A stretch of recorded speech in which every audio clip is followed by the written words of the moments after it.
Assalamualaikum warahmatullahi wabarakatuh. Selamat malam kawan-kawan di seluruh tanah air. Kita berjumpa kembali dengan Ngopi Rabu Malam yang kali ini episode ke-156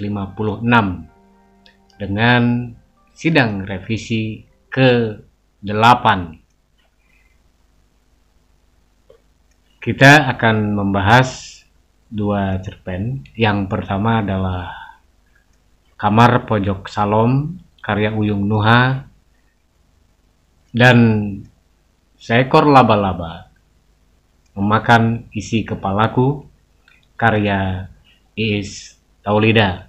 Mari kawan-kawan kita apresiasi bersama perbincangan ini. Semoga ada manfaat untuk bisa kita diskusikan lebih jauh.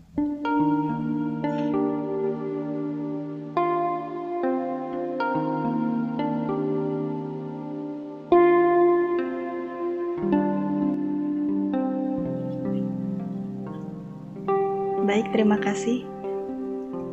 Jadi, Seekor Laba-Laba Memakan Isi Kepala merupakan cerpen yang sebenarnya terinspirasi dari saudara saya yang waktu itu terus-terusan bilang bahwa dia diganggu oleh seekor macan yang selalu merasa selalu mengikutinya gitu.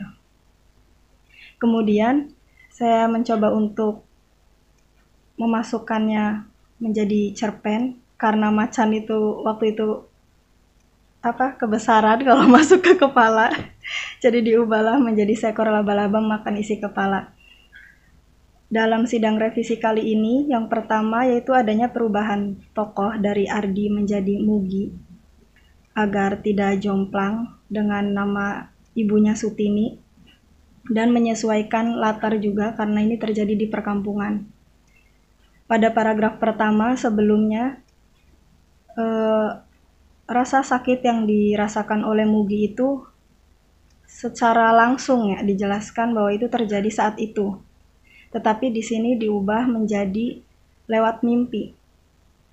Karena di adegan pertama itu kejadiannya pagi. Jadi kalau di awal rasa sakit yang diderita oleh Mugi itu seperti setiap saat gitu, tidak mengenal waktu. Kemudian direvisi kali ini menjadi hanya menjelang maghrib saja. Sebagai salah satu ciri bahwa itu adalah guna-guna, berarti harus di satu waktu kan? Begitu. Kemudian kemudian di sini juga ada dialog yang menunjukkan bahwa sudah ada upaya medis yang dilakukan oleh Mugi dan ibunya. Terus kesan pertama mengenai Ibu Tiri yang pada awalnya itu langsung sadis, di sini menjadi baik. Jadi pertama kali mengenal Ibu Tirinya dan Mugi mau tinggal bersama ayah dan Ibu Tirinya itu karena Ibu Tirinya ini terkesan baik dan ramah, sehingga dia juga tidak percaya terhadap kunjingan orang-orang yang menyebut bahwa ayahnya ini terkena pelet oleh Ibu Tirinya. Terus di sini juga dimasukkan mengenai kode yang menunjukkan bahwa ayahnya memang terkena pelet, seperti ketika Mugi mengikuti Ibu Tirinya itu, dia mendapati foto ayahnya terpajang pada meja yang dipenuhi dengan sesajen dan ukuk-ukuk. Kemudian di sini juga untuk menunjukkan kekhawatiran dari Ibu Tirinya mengenai bahwa Ardi ini takutnya yang akan Mugi Mugi ini takutnya yang akan mengambil harta warisan dari ayahnya. Jadi di sini dimasukkan sebagai sebuah peringatan untuk Mugi bahwa dia tidak suka Mugi ada di situ dan merebut semua yang sudah dilakukan oleh Ibu Tirinya gitu. Dan suara yang uka-uka yang macam-macam itu seperti suara air, suara ketukan pintu itu dihapus semua menjadi hanya satu suara lonceng saja, supaya lebih fokus dan tidak terkesan seperti uka-uka. Jadi hanya satu suara tentang lonceng. Terus mana lagi? Oh ya, di sini di ending itu kan ibunya sebelum revisi itu menjadi psikopat ya, dia yang ingin membedah kepala Mugi, kepala anaknya sendiri.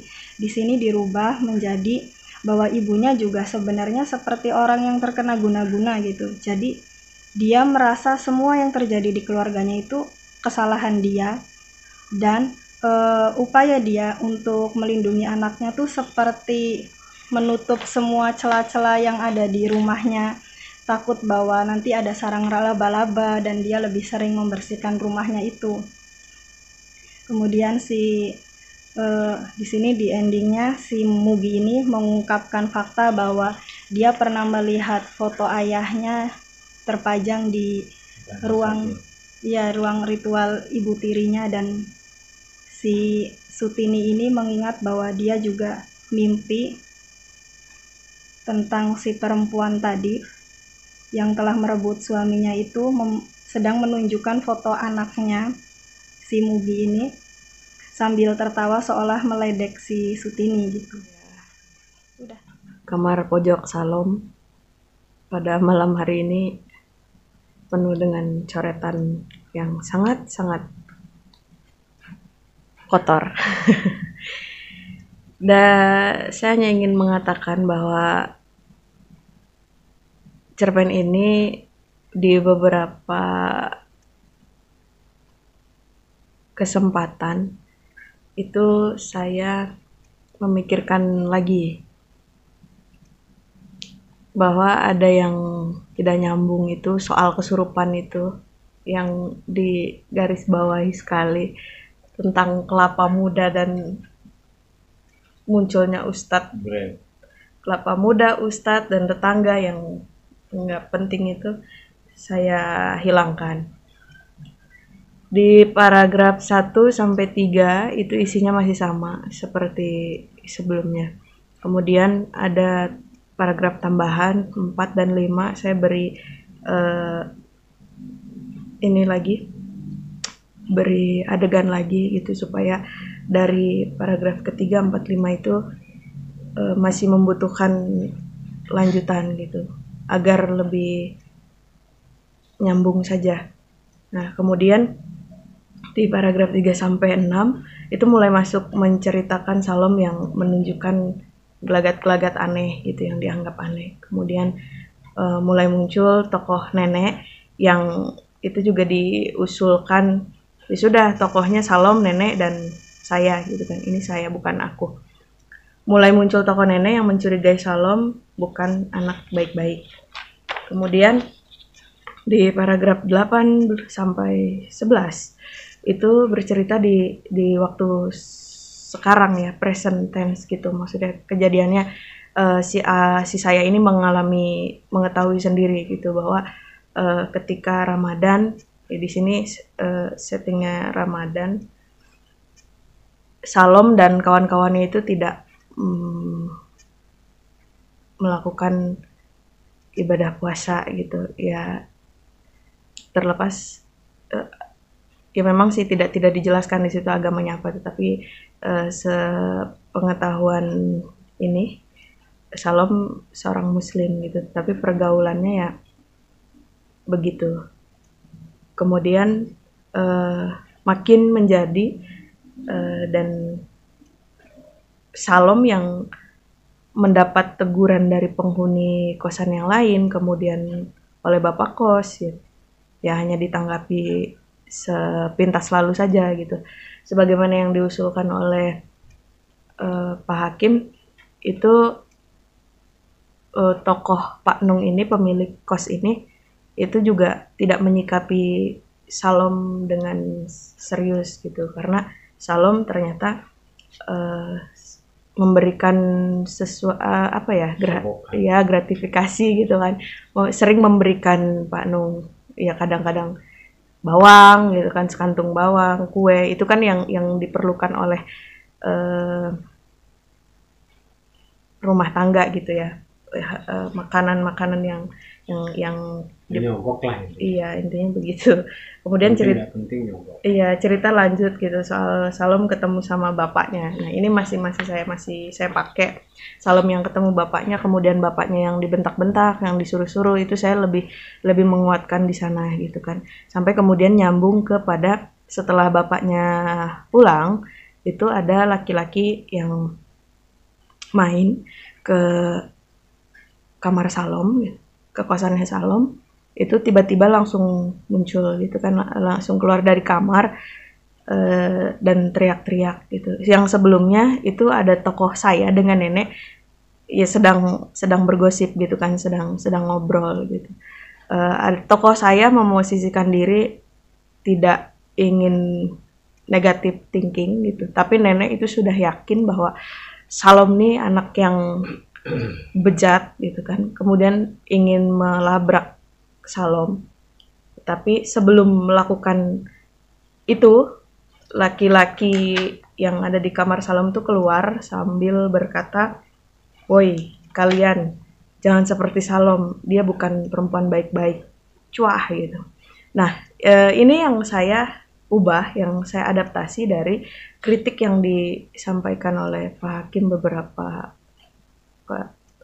waktu lalu gitu kan, yang jika masih ingin dipakai kesurupan ini bagaimana gitu, kemudian jika dihilangkan juga bagaimana. Saya terpikir untuk membuatnya menjadi dialog, dan kemudian ini juga sebetulnya antara kesurupan atau mabok sih gitu kan, antara kesurupan atau mabok gitu. Jadi si laki-laki itu keluar dengan ekspresi yang mengerikan gitu di mata penghuni kosan yang lain.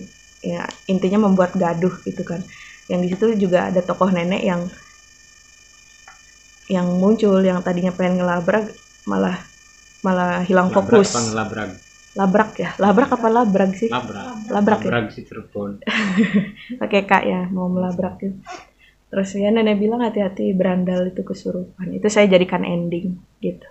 Terima kasih. Seekor laba-laba memakan isi kepala. Karena sudah terlanjur familiar dengan nama Ardi. Ardi atau Mugi? Kadang Ardi, kadang Mugi. Gimana? Gitu. Mugi Ardi. Oh, Mugi Ardi. Iya, benar-benar nama panjang. Gitu.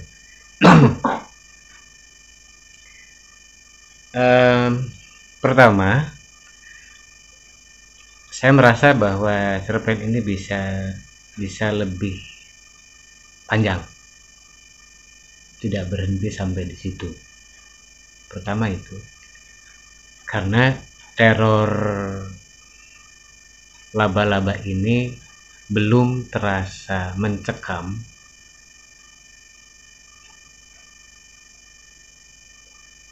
belum sampai setiap waktu,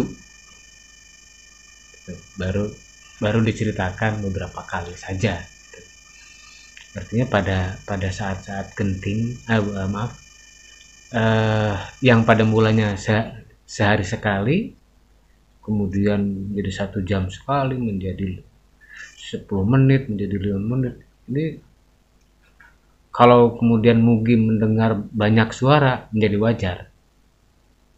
Yang pada mulanya tentang lonceng, kemudian ada sesuatu yang bergerak-gerak di kepalanya membuat dia kesakitan. Dia sambil juga, karena ini akan menimbulkan halusinasi. Ini yang saya pikir penting untuk suasana mencekamnya belum dapat. Mencekam dan terornya itu belum dapat. Itu yang kedua ya. Berapa yang pertama? Satu bisa dipanjangkan. Kedua teror. Ya. maksudnya dipanjangkan dengan menambah durasi teror. Yang berikutnya soal pembagian porsi tokoh. Saya nggak tahu ini tokoh yang paling dominan siapa. Kalau mau menempatkan Salom, Mugi, kemudian ibu tirinya juga Sutini sebagai ibunya Mugi, ketiganya harus berbeda, spesifikasinya berbeda, perilakunya berbeda.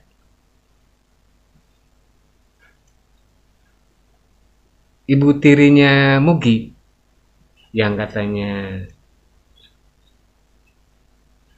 ditegaskan saja dia pemuja setan, Satanik. pemuja setan. Tetapi yang aneh adalah ketika ada foto suaminya di situ, foto bapaknya Mugi. Gitu.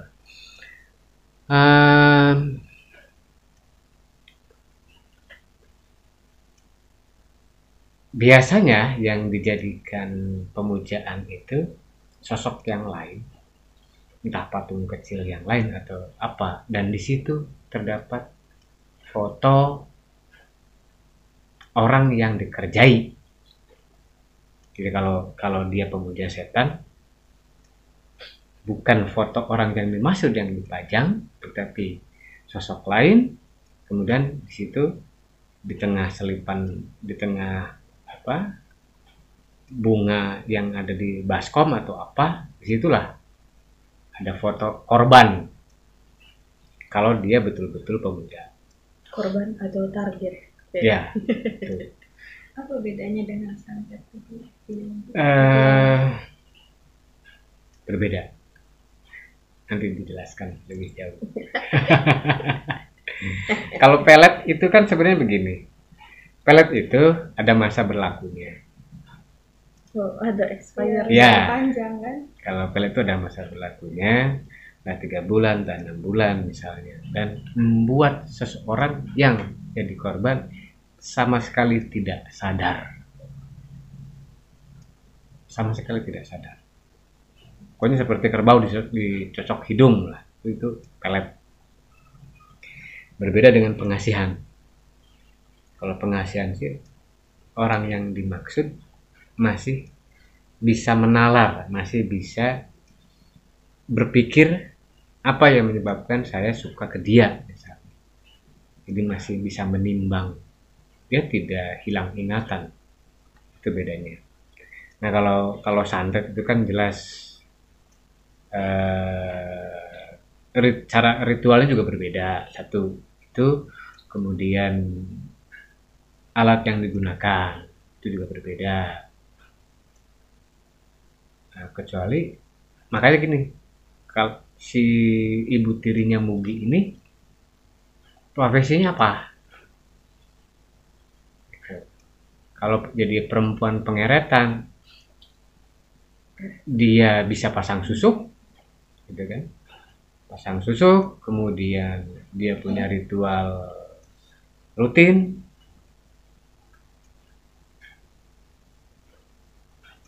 Dan kalau dia sekaligus paranormal misalnya, ya dia punya ritual yang apa ya, untuk segala apapun dia mengerjakannya sendiri. Tuh kalau dia paranormal. Nah makanya harus dipilih. Misalnya kalau susuk itu kan pada beberapa bagian tubuh. Kalau susuk membuat seseorang menjadi menarik. Nah kalau makanya gini, penulis perlu memberikan kategori, ini pelet, pengasihan, kemudian dia pemuja setan, dia pengguna susuk, dia sekaligus paranormal misalnya. Karena ada beberapa orang yang punya ruangan khusus untuk pemujaan, justru dipamerkan kepada orang lain. ada gitu. Biar apa? Biar Makanya sekaya apa bapaknya Mugi sehingga dia harus dikerjai seperti itu, sekaya apa. Nah, ini juga pembaca akan melihat bagaimana dengan rumahnya Sutini tidak berbanding terlalu gejlok gitu loh. Artinya dia dipelet oleh si perempuan ini karena menginginkan hartanya toh. Dengan demikian Sutini dengan Mugi dalam keadaan kaya sebelumnya, berkecukupan sebelumnya. Ini perlu diceritakan juga gitu loh. Artinya dia kalaupun sampai jatuh miskin itu juga perlu ada transisi gitu loh. Ada penceritaan di situ. Nah, itu juga yang kemudian menguatkan bahwa si perempuan tersebut memang benar-benar mengguna-guna bapaknya Mugi. Artinya kaya sebab berkecukupan. Ketika disuguhi makan, itu kan tidak hanya memberi makan sisa atau menghilangkan selera makan ya, tidak seperti itu. Artinya ada yang diceritakan tentang Mugi yang sebelumnya dia juga merasakan kecukupan itu, makan enak dan sebagainya. Kemudian di rumah ibu tirinya dia diperlakukan seperti itu. Kemudian saya pikir juga perlu ada peran bapaknya di sini. Yang kalau di lagu itu kan ibu tiri hanya cinta kepada ayahku saja gitu. Kemudian bapaknya juga demikian gitu loh. Segala sesuatu yang berkaitan dengan tindakan Mugi itu diomelin. Tetapi ibu tirinya seolah-olah melakukan pembelaan di depan bapaknya. Gitu loh. Tapi di belakang dia jelek-jelekin Mugi. Nah itu kan ular itu kan biasanya begitu. Watak ular. Bagaimana menjilat di hadapan orang yang dia butuhkan, kemudian seolah-olah bertindak baik. Jadi ada logika yang harus ditata kembali. Di luar soal bahwa bapaknya Mugi itu diguna-guna agar kepelet oleh perempuan itu. Maksud logika yang perlu ditata kembali adalah dulu bapaknya gimana, sekarang begini. Gitu. Artinya Mugi, pengalaman Mugi bersama bapak ibunya kan saya pikir perlu juga gitu loh. Untuk diungkap. Gitu. Nah, ketika dapat perempuan baru, ternyata perangainya berubah. Gitu. Perangainya berubah.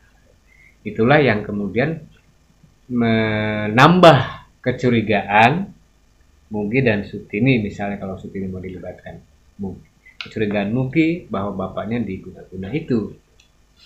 Kalau sekadar mengungkap ibu tirinya begini, sementara bapaknya tidak ditampilkan, tidak dicontohkan, tidak dimunculkan sebagai bukti dari tindakan guna-guna itu menjadi seperti terpisah. Jadi pengalaman Mugi pernah merasakan jadi anak orang kaya itu perlu agar perbedaan suasana di rumahnya sendiri yang bapaknya dahulu baik apa dan sebagainya, kemudian ketika dia tinggal di ibu tirinya menjadi berubah 180 derajat gitu loh. Nah itu kemudian tokoh ibu tiri ini dia dipilih aja, dia pengguna susuk, pemuja setan, atau paranormal. Atau kalau sudah paranormal itu bisa ketiganya, dia pakai macam-macam kalau sudah paranormal. Itu bisa aja dulunya si bapaknya Mugi konsultasi ke paranormal gitu. paranormal yang dimaksud adalah perempuan ini, maka perempuan ini melihat bla bla bla bla, apalah, mungkin ada sesuatu yang membuat dia harus merebut laki-laki itu dari Sutini. Itu ya. Kemudian soal Sutini yang linglung. Ya. Intinya begitu ya. Linglung, malah dia bersih-bersih rumah, nyari laba-laba gitu kan.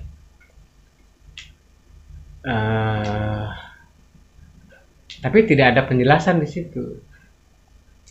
Kalau tindakan Sutini dianggap aneh, maka yang perlu dijelaskan adalah rumah Sutini itu rumah gedong, rumah yang tidak mungkin ada laba-labanya, ruangannya ber-AC apa-apa gitu kan, misalnya gitu kan, itu kan nggak mungkin nggak mungkin ada laba-laba gitu. Nah, itu yang membuat perilaku Sutini menjadi aneh. Mana mungkin di ruangan ber-AC yang setiap hari ada pembantu dibersihkan misalnya gitu kan. Artinya gini, saya paham maksud penulis adalah tidak curiga kepada sesuatu yang mistis, ya kan? Dia lebih kepada yang dohir, kepada yang kelihatan gitu. Tapi ini justru jadi malah linglungnya belum beralasan gitu, tidak cukup kuat linglungnya. Maka bisa dijembatani ketika Mugi memergoki si ibu tirinya sedang melakukan pemujaan, ada foto bapak dengan ibunya di situ. Nah, itu yang paling mungkin agar linglungnya Sutini di kemudian hari itu beralasan. Bahkan Sutini juga ikut muter-muter gitu kan, bukan muter-muter, dia punya keluhan gitu. Dia juga mengeluh, tapi nggak lama gitu loh. Darling lah gitu, kadang-kadang edan, kadang-kadang waras gitu. Darling kan sadar eling, kadang-kadang sadar, kadang-kadang beleling tuh. Jadi ada jembatan untuk membuat Sutini juga mungkin bertindak tidak wajar. Itu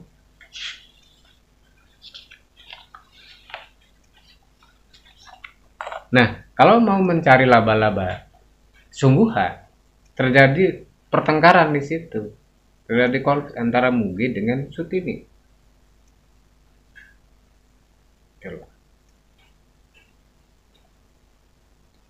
Selama ini kan, bukan selama ini, di sini kan tidak dituliskan pertentangannya gitu. Tidak mungkin ada kamu selama ini makan dijaga sama ibu gitu. Mungkin itu mimpi, bantal kasurmu dan seterusnya dibersihkan, mungkin sampai dibakar, sampai gimana gitu kan, agar tidak ada laba-laba lagi. Tapi kalau itu cuma datangnya di dalam mimpi, menjadi tidak cukup kuat juga. Itulah. Yang dramatis itu kalau kemudian ibunya menyaksikan laba-laba keluar dari telinganya Mugi. Terus saja. Ini bisa jadi ending yang menarik sebenarnya. Jadi si laba-laba itu keluar dari seluruh lubang di tubuhnya Mugi. Ini jadi Spiderman. Enggak, ya kalau Spiderman kan karena kegigit, sebabnya itu. Nah, artinya ini ending yang baru ini malah berubah gitu, malah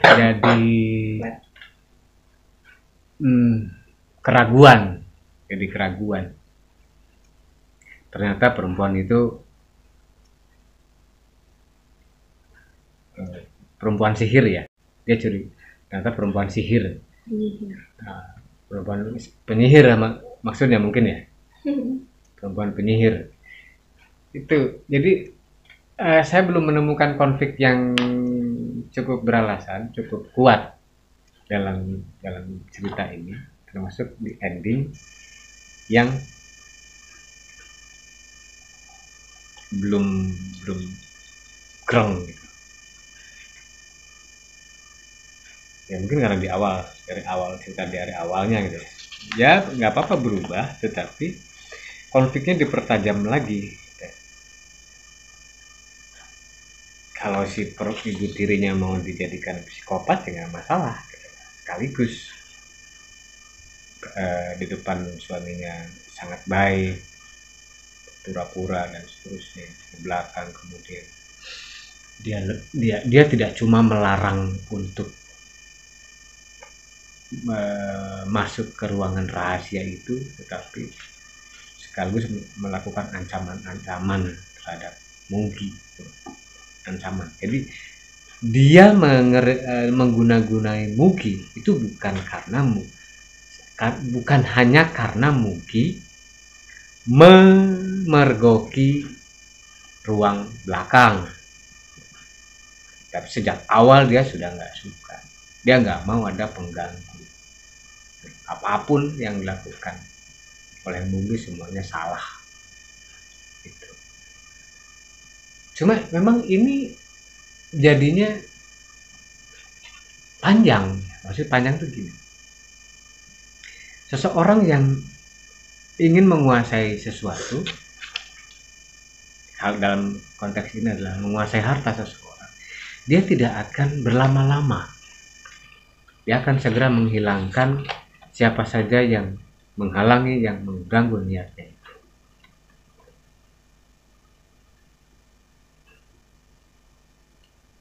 Saya jadi kepikiran bagaimana jika Mugi ini tidak tinggal di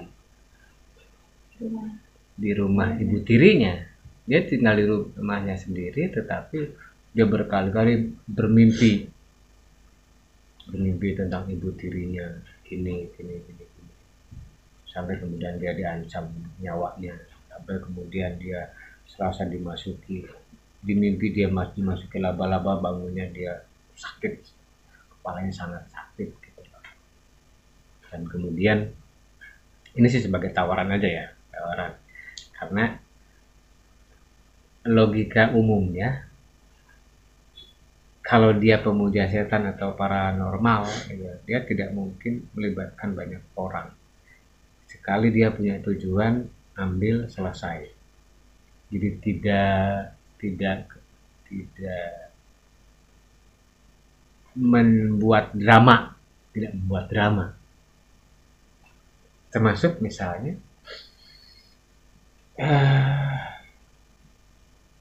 di situ tidak dijelaskan jabatan bapaknya Mugi apa gitu kan. Artinya yang membuat seseorang bernafsu untuk merebut hartanya itu apa yang dia miliki gitu. Ini belum dituliskan ya. Itu saya pikir perlu itu, agar orang bisa mengukur seberapa kaya sih bapaknya Mugi sehingga ada seorang yang anu.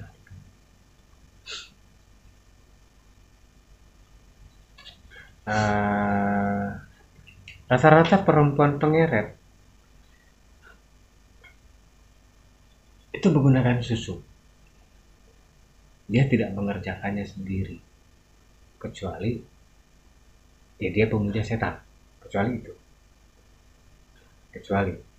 dan rata-rata yang kayak gitu kan pengennya simpel, nggak mau bersusah payah beli kembang, beli ini, nggak gitu. Tampil anggun gitu kan, sedikit bicara tiba-tiba orang kegeret aja, kayak gitu watak perempuan pengeretan, tidak banyak bicara dan dia selalu ingin tampil seperti layaknya seleb, sebagaimana artis gitu. Ya jaim perempuan pengeratan itu rata-rata jaim, kecuali yang receh ya. Kalau yang receh sih banyak mulut rumpi lagi. Itu. Saya pikir catatannya itu ya. Agar bisa dipertimbangkan kembali. Nggak apa-apa, ini dibongkar, di ini lagi gitu. Untuk mencari formula terbaik gitu ya. Itu ya.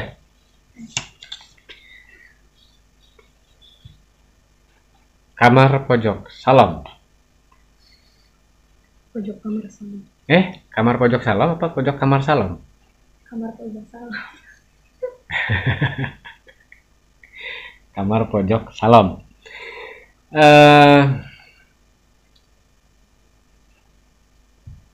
Saya tadi berpikir begini. Ini si nenek gaul juga nih, gitu lah. Nenek gaul, tahu wadahnya Trihack, tahu wadah Tramadol, gitu kan, cangkang Trihack, cangkang Cucunya Tramadol. apoteker. Dari mana? Di sini dituliskan nggak? Enggak. Oke. Artinya begini, kalau sedang bercerita bahwa si nenek sangat yakin bahwa itu bungkusnya Trihack, bungkusnya Tramadol, berarti Mungkin dulunya apoteker. ya perlu diceritakan juga gitu. Kalau tidak ya nenek gaul. Kalau tidak disebutkan latar belakangnya tuh nenek gaul. Dulu dia sering dugem juga gitu loh.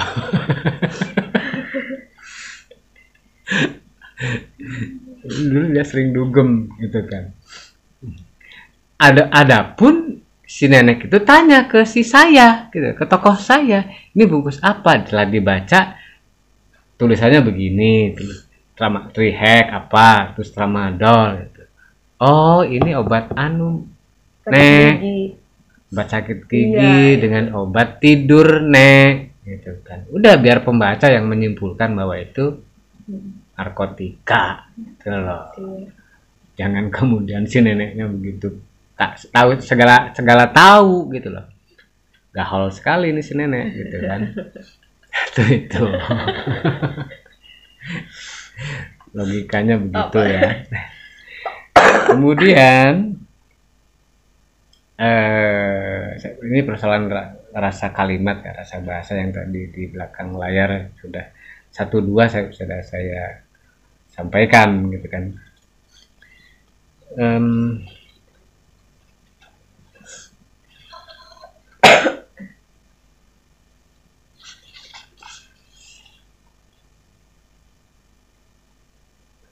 Ya, Salop ini anak yang tidak berakhlak gitu, tidak punya akhlak kan.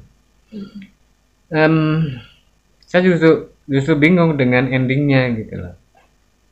Karena kamar salon itu biasa dipenuhi oleh berandalan, ya. Kemudian ada yang keluar sambil, "Woi, kalian jangan seperti salon, dia bukan perempuan baik-baik." Dianya sendiri bajingan. Iya kan mabuk, kan buaya kan gitu. Enggak, dia sendiri bajingan. Karena apa? Semabok-maboknya orang itu masih sadar bahwa dirinya itu tidak seperti orang kebanyakan.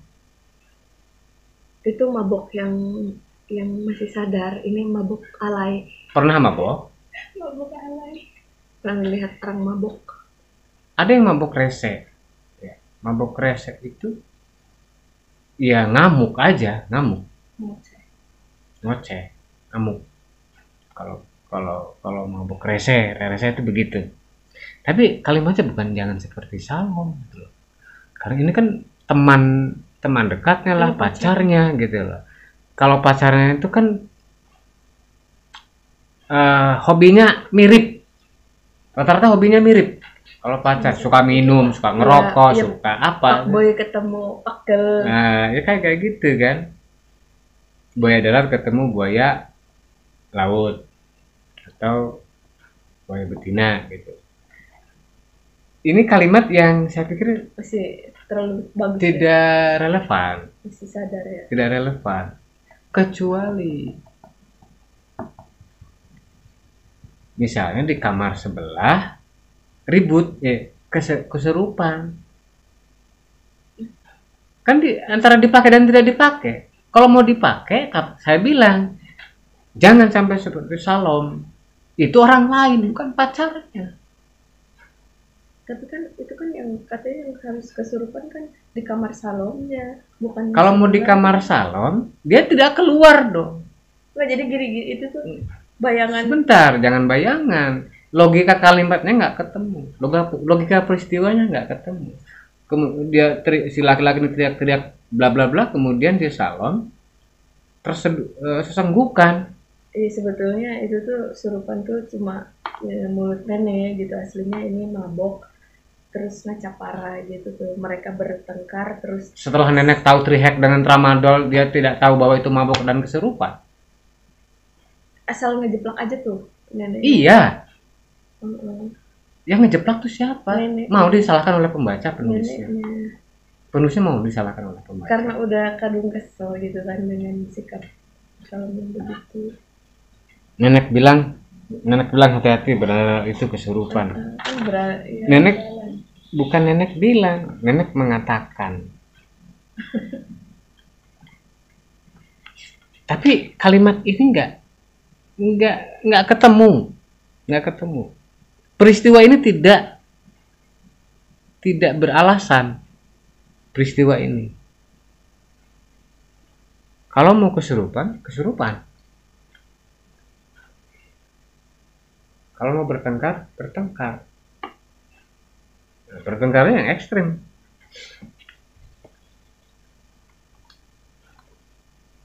Saya malah bingung jadinya. Ya kalau yang dahulu itu tinggal dibelokkan saja. Yang kesurupan ini membahas Salom. Gitu loh. Akhirnya semua penghuni kosan mendengar bahwa Salom tuh gini si nenek kemudian semakin yakin gitu loh. Jadi bukan berandal keluar dari kamar pelacur. Ini kesannya kan begitu. Woi, jangan seperti Salom. Gitu loh. Dia bukan perempuan baik-baik. Ini nggak relevan, nggak ada pemabuk yang berteriak demikian. Tidak ada, kecuali dia gila. Kalau gila bisa, kalau pemabuk nggak ada. Makanya ini sebenarnya masalahnya justru di ending ini. Di endingnya membingungkan gitu loh. Kalau menggeram itu kan sudah mengarah kepada peristiwa mistis. Menggeram, kecuali membentak, beda lagi. Membentak, teriak, itu berbeda. Menggeram itu spesifik. Sama nih, aing juri, kayak gitu.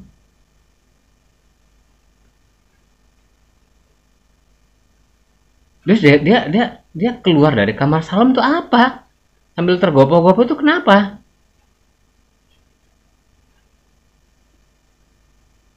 Ini juga tidak beralasan. Kenapa harus dengan peristiwa semacam ini? Makanya kalau mau di kamar Salom, peristiwa macam apa yang harus dilangsungkan?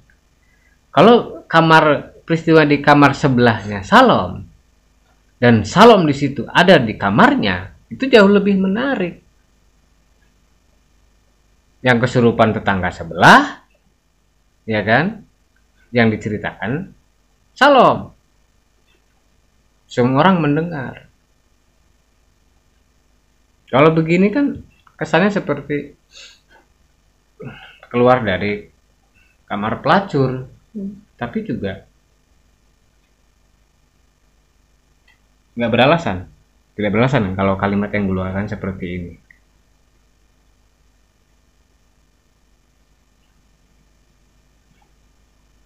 Salom sesenggukan di atas kasur. Nenek bilang hati-hati, berandal itu serupa. Saya bingung juga ini. Iya, kenapa si laki-laki ini keluar dari dalam kamar? Kenapa Salom kemudian nangis sesenggukan? Berantem. Kalau cuma berantem nggak sampai segitunya.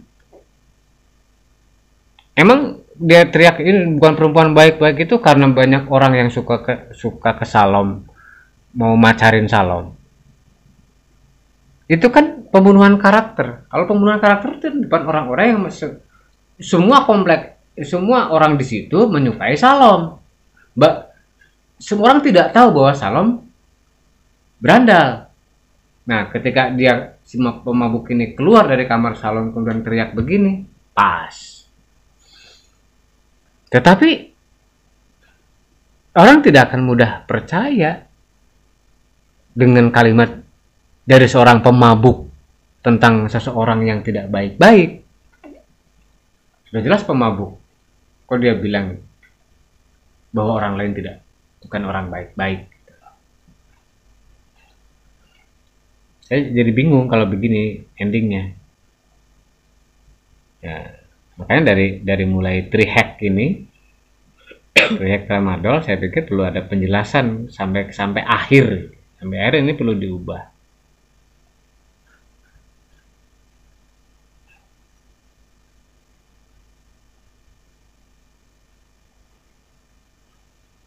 Bukti-bukti sudah banyak kok. Jadi si nenek yang bernafsu pada akhirnya. Nenek gahol ini gitu kan. Ya inilah endingnya saya pikir perlu diganti. Tidak begitu. Endingnya orang kesurupan tapi seperti ceramah gitu. Seperti ceramah lebih baik. Dia awalnya bertengkar dengan ceweknya, gitu kan? Ya, kemudian kesurupan kakek si ceweknya, yang dibicarakan tetangga sebelah, semua orang mendengar, begitu. Ini perlu diganti, dicoret saja, agar relevan. Mulai dari mengubah karakter tokoh nenek itu kan, memang kalau mau nenek gaul ya gaul gitu loh. Kalau dia tidak bisa baca, minta dibacakan oleh tokoh saya. Ini bungkus apa? Obat apa? Oh, trihack apa? Oh, ini trihack dan tramadol. Obat apa itu? Biasanya buat untuk sakit gigi dan pokoknya untuk penghilang rasa sakit gitu.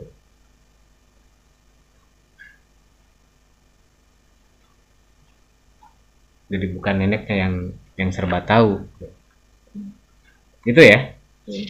Saya pikir ini endingnya yang harus diubah betul ya, mulai dari karakter nenek,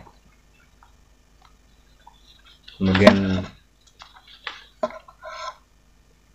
alasan Salom menyiksa atau ini ya memperlakukan bapaknya seperti itu apa? Terlalu dimanjakan. Kalau bapaknya cerita nggak ke si tokoh saya? Mestinya ada. Agar tidak main asumsi. Jangan menyimpulkan sesuatu sebelum kita mengetahui fakta yang sesungguhnya. Kecuali si tokoh membuat banyak kemungkinan. Mungkin begini, mungkin begitu, mungkin.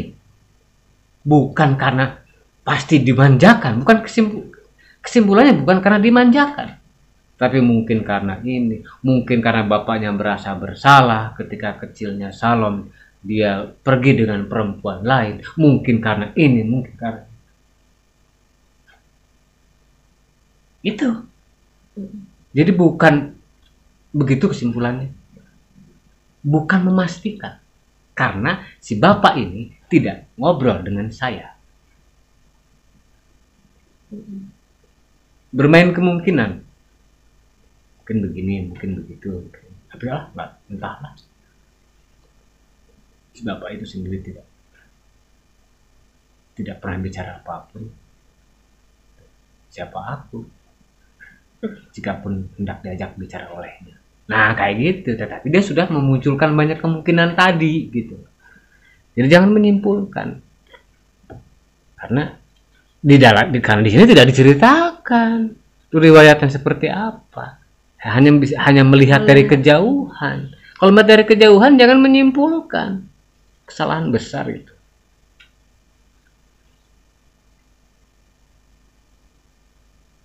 Oke ya. Saya pikir cukup. Kita sudahi.